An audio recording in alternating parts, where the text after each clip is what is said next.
আসসালামু আলাইকুম প্রিয় ভিউয়ার্স। ওয়েস্ট ইন্ডিজের বিপক্ষে এক নাহিদ রানা একাই তুলে নিয়েছেন 5টি উইকেট। আর এতেই নাহিদ রানাকে নিয়ে কি বললেন বাংলাদেশের হেড কোচ ফিল সিমন্স, তাই জানবো আজকের ভিডিওতে। দ্বিতীয় টেস্টে প্রথম ইনিংসে বাংলাদেশে ব্যাটিং ব্যর্থতার পর যখন ওয়েস্ট ইন্ডিজ ব্যাটিং করতে নামি, তখন ওয়েস্ট ইন্ডিজের ব্যাটারদের কাছ থেকে উইকেট নেওয়া ছাড়া তাদেরকে আটকানোর আর কোনো রাস্তা নেই। আর এই কাজটি সঠিকভাবে পালন করেন বাংলাদেশের বোলার নাহিদ রানা।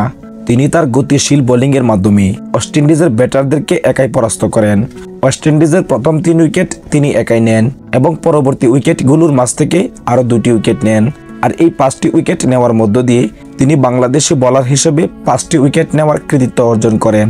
আর এতেই তার প্রতি অনেক খুশি হয়েছেন বাংলাদেশের হেড কোচ ফিল সিমন্স, কেননা তিনিও ওয়েস্ট ইন্ডিজের নাগরিক। ওয়েস্ট ইন্ডিজের মতো ব্যাটারদেরকে এভাবে গতির মাধ্যমে পরাস্ত করে উইকেট নেওয়াটা তিনি খুব ভালো চোখে দেখছেন, আর তাকে কিভাবে আরো ভালো করা যায় আর সেই বিষয়ে কাজ করতে শুরু করেছেন।